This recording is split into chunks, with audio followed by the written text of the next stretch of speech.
For years, Amitav Ghosh has mesmerized readers across the world. His stories have quite simply made him perhaps India's finest author. He's followed across the world. A lot of his stories have inspired so many readers, people like me, steeped as they are in history and accounts related to history. But over the last couple of books, we've seen Amitav Ghosh take a different turn, perhaps in his thinking and certainly in his writing as well. And in a sense, his new book, Ghost Eye, reflects perhaps that shift in thinking, a shift in priorities, a shift in interests. And it's something that's been brilliantly articulated. And we're going to talk about how this is not a typical ghost story, as it were. It's far more than that. And when I went through the book, I just thought I'd summarize it in a couple of words, which I feel are about what the book is about. So reincarnation, mangroves, mythology, oral lore, guiding spirits, environment, and medicine. That's how I sort of summarize what I read. But it is a pretty large canvas. How or why did you want to bring all of these themes together in this book? Well, first of all, Vishnu, thank you for having me. It's a great pleasure to be talking to you again, and thank you for that very generous introduction. And it's interesting, you touched on some of the themes of the book, but you left out what I think of as the most important one, which is food. Right, of course. Fish, delectable Bengali fish, but carry on. Yeah. Well, food is the primary medium of our relationship with the earth and our environment and our cultures and each other, So I feel that we don't pay enough attention really to the whole question of food systems, and so on, because, our food systems have become so profoundly disrupted, and they're causing so much environmental destruction. Most of all, shrimp farming. Shrimp farming across Bangladesh and West Bengal has brought about an ecological disaster. Because the sort of shrimp that are farmed nowadays, not just in Bengal, but also in Kerala, in Tamil Nadu, and so on, these are saltwater shrimp. So once you start farming shrimp in those saltwater ponds, everything around it dies. And entire areas become just scenes of blight, And of course, a few people get very rich, but a lot of people lose their lands, they lose their livelihoods.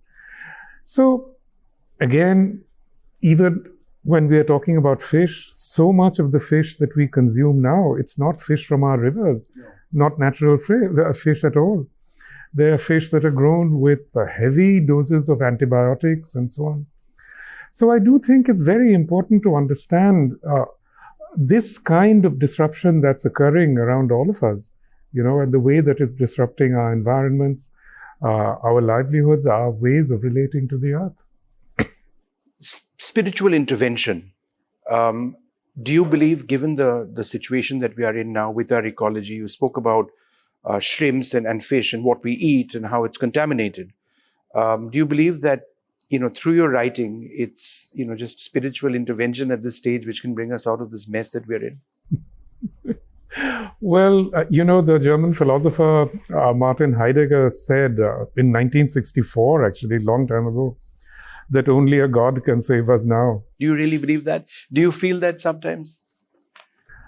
Yes, I think things have become so terrible that, we are headed down really a direct path to catastrophe. So it's very hard to see what could save us. Because if you look at just what's happened in 2024, 2025, far from addressing the multiple intersecting crises that face us now, we're just going in the other direction. Whether it be in America, in Europe, in India, Indonesia, where deforestation is happening at a pace which is just staggering, So as I see it, I think it's, things have never been worse, and they're getting worse all the time. I remember during the Indian Ocean tsunami, I was there covering it as a journalist. You were also with me in Port Blair, and I just sort of saw you in the hangar of a place, and we were both getting onto a plane for Car Nicobar Island. That's right. Just taking notes and just watching what was happening around you. Did that entire experience of covering as an author influence your writing and your thoughts about the ecology? Because those were profound changes which we saw on those islands. Yes, absolutely. And for me, the tsunami had a very sort of personal meaning because I had just published The Hungry Tide. And The Hungry Tide ends with a huge wave. I mean, it's a storm surge, not a tsunami, but still, it's a wave. So, when the tsunami happened, it was literally a few months after The Hungry Tide was published. Sri Gopal Gandhi, who was then the governor of Bengal, he called me and he said, "It's uncanny how you've imagined this." And I felt a kind of incredible need, to see what the tsunami had done. So I got the Hindu to commission me to write a piece, and that's how we ended up together in Car Nicobar. And certainly seeing what happened, especially in Car Nicobar, especially in the township of Malacca, it really did open my eyes to something, which is that so many of these disasters, we blame the environment or we blame nature or some such thing. But a large part of these disasters come from other, human interventions, like building in the wrong places, building without any regard for the ecology, for the environment. I mean, that little town of Malacca, which was just, you remember? Yes, absolutely. Completely erased. Gone, It should never have been built there, Because, that's a very seismically active area. And they're building up much more now in that island on Car Nicobar and Great Nicobar. And it's that upsets you. It upsets me to the point where I was following these developments very closely.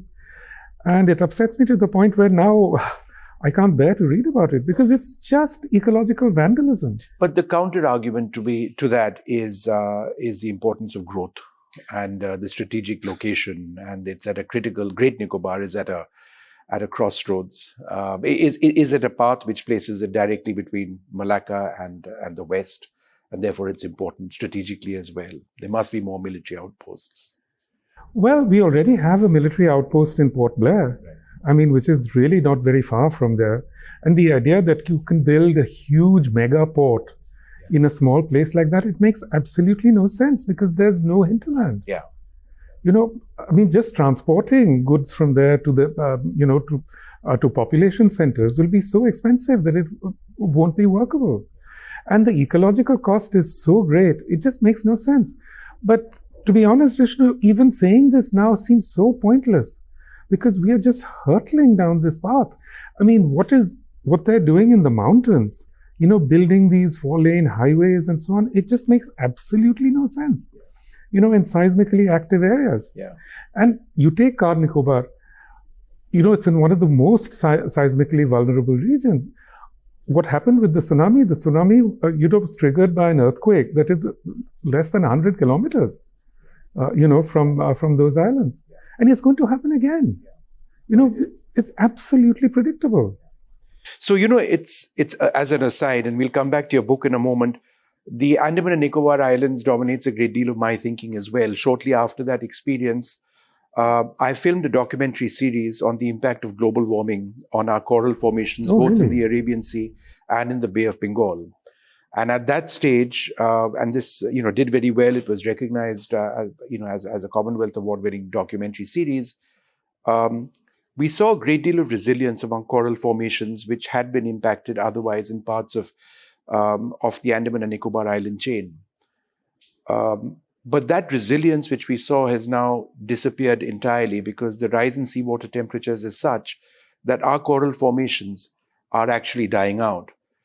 I dive every couple of years and film underwater for the last several years. And what I saw last year off Havelock Island was so depressing because it was just white disintegrated chalk across some of the finest dive sites. That was not the case even 3 years prior. It just goes to show that ecologically we are in a mess on those islands. Absolutely. But if you take the other side of the islands also, not many people visit the Tenasserim coast of Burma, But some years ago, I went there because I love snorkeling, I love looking at corals and so on. The devastation there is this is such a remote area, no tourism, nothing. But the devastation of the coral is such, it's unbelievable. But it's not just climate change that's doing it. Off the Tenasserim coast, it's human factors. It's squid fishing. Right. Because these boats come at night, they light up these giant sort of spotlights that are shining up. They can be seen from space, and they trail their anchors over the coral, destroying everything in their path. It's completely horrifying. I mean, I remember from my childhood looking at what the corals once were. But now if you go to the Caribbean, it's devastation. The only place, the only part of the world where corals still seem to be clinging on is actually around southern Indonesia, because you have very cold water upwelling. Yeah. Just coming back to the book, you've written about one of your key characters, Tipu, suffers from heterochromia. I must confess, I didn't know about that word until I read the book. What you refer to as the ghost eye. But you grant that ghost eye very special powers, rather than considering it what it is, a physical anomaly. Tell us about the ghost eye. Well, it's actually a belief amongst Native American peoples that, the discrepancy in the eye color indicates a certain kind of special vision, where one eye looks towards ordinary reality and the other eye looks towards another kind of reality. So the phrase ghost eye is actually taken from Native American lore, if you like, and that's referenced in the book as well. But certainly I do think that, what I'm really trying to gesture at over there is that there are mysteries on this planet that we know nothing about. And there are people on this planet who have certain kinds of visionary powers that can't be normally explained, And in some strange way, writers are like that as well. And in my own experience, I've written about stuff which later proves to come true, which is a very uncanny feeling, I mean, you sort of ask yourself, can I sort of, do I have precognitive abilities? Do you? Because you narrated the incident of shortly after the Hungry Tide, what we saw with the tsunami in the Indian Ocean. That's just one of so many incidents like that. I mean, tell us more. Well, I wrote a book called Gun Island.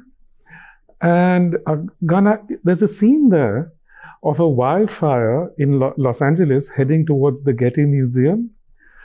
And that actually happened. But I wrote that scene like 6 months before it happened. And I don't know, it just came to me so clearly. But an even stranger thing happened to me with an earlier book called The Calcutta Chromosome, where there's a very macabre scene that happens at a very specific address, number 3 Robinson Street in Calcutta. Now, I didn't know anything about Robinson Street. I'd never been on Robinson Street until I wrote the book. Certainly, I knew nothing about number 3 Robinson Street. But, years after the book was published, something incredibly macabre did happen over there. A man was found to be living with the remains of his dead relatives, for decades. Wow, that's incredible. And that, in a sense, links up to another key theme in the book, reincarnation. Do you believe in it? I think the word belief is not appropriate here because it's obviously a phenomenon that occurs. I mean, there's overwhelming testimony, there's overwhelming evidence. And I think here, especially in our part of the world, we all grow up knowing people who've had past life memories. As children, we knew other children who had past life memories. I mean, this is all a part of the fabric of our existence, So I think belief is not really appropriate here. We know this phenomenon exists, but it's a very threatening phenomenon in so many ways because it upsets everything we understand about the ordinary world. So we prefer to push it away. We prefer to push it to the backs of our heads, because we just don't want to think about it. Yeah. That's more the issue, I think. Metempsychosis, another word I picked up in your book, where there is transmigration of a soul. It doesn't need to be to another human being. It could be to any life form, as I understand it. Could you tell us a little bit about that? Because that's, again, important in the ghost eye. Well, our beliefs here, that's perfectly normal, especially, say, with Buddhism. It's just taken for granted that all life, is a continuum. And this was also the case for the Greeks, for the ancient Greeks. Plato's Republic ends within a very long discussion of metempsychosis, of people who've been reborn in various ways. Agamemnon, for example, he chooses to be an eagle rather to be reborn as a human being.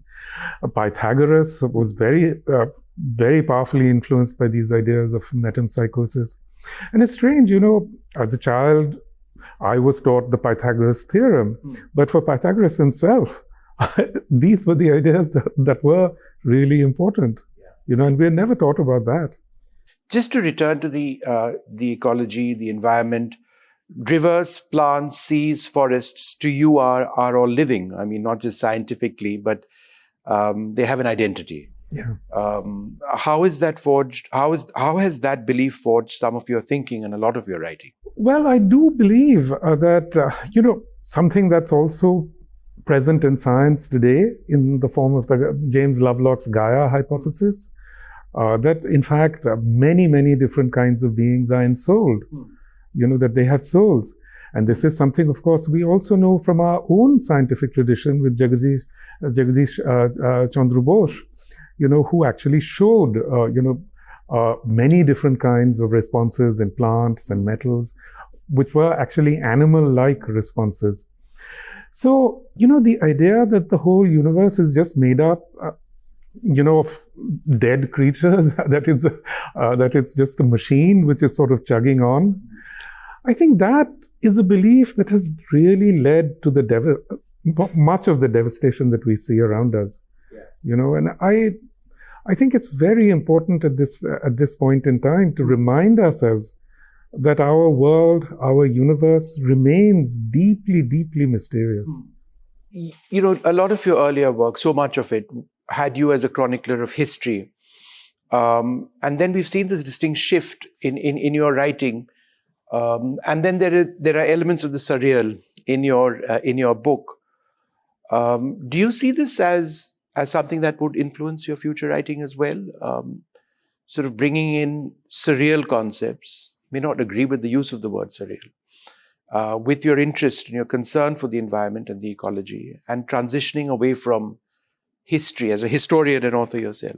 No, not really, because history remains one of my central concerns and one of my central interests.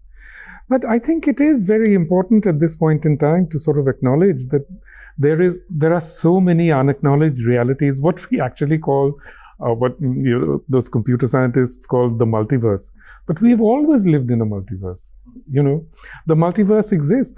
The moment you acknowledge the possibility of reincarnation, you're acknowledging a multiverse. We don't know what happens. We don't know what are these mechanisms through which this occurs. And as soon as we accept that, the world is infinitely stranger than we imagine. A final question. You've written, as we've discussed, about reincarnation. Do you sometimes feel that you have memories of your own past? I've never had past life memories. No, I haven't.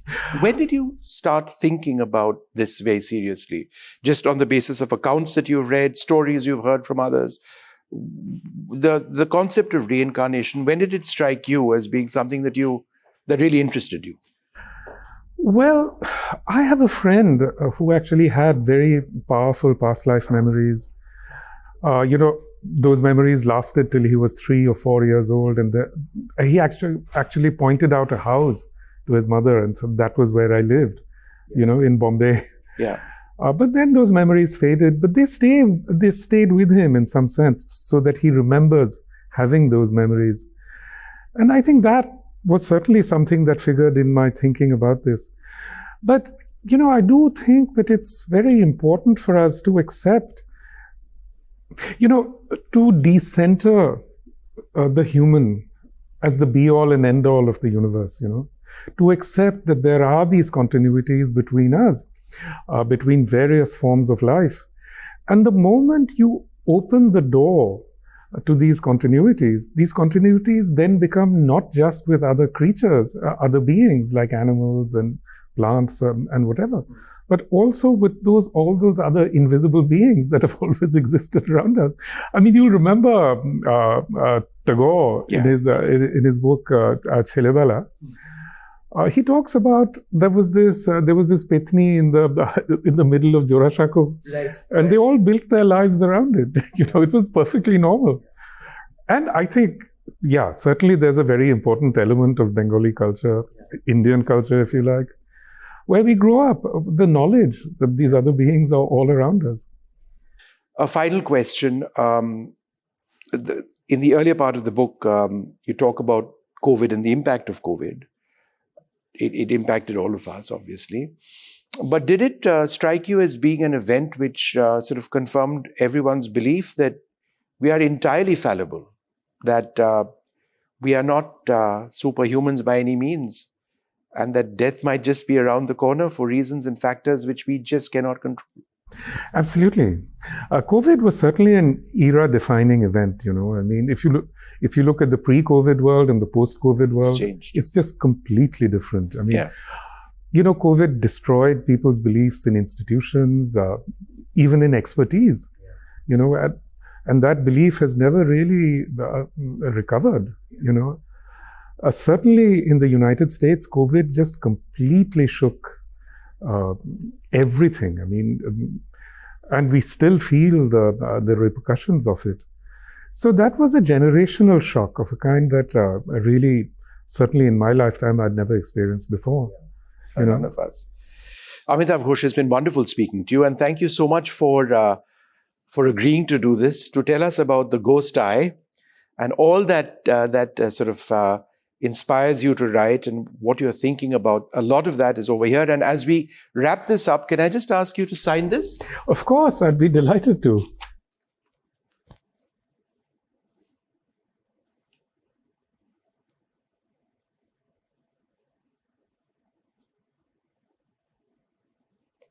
Well, that was a great conversation. That was fun. It was great. It went from reincarnation to the ecology to Car Nicobar and Great Nicobar. We covered a lot, but that's been wonderful. The thing about the Nicobar and Car Nicobar was that's where the birds' nests used to come from.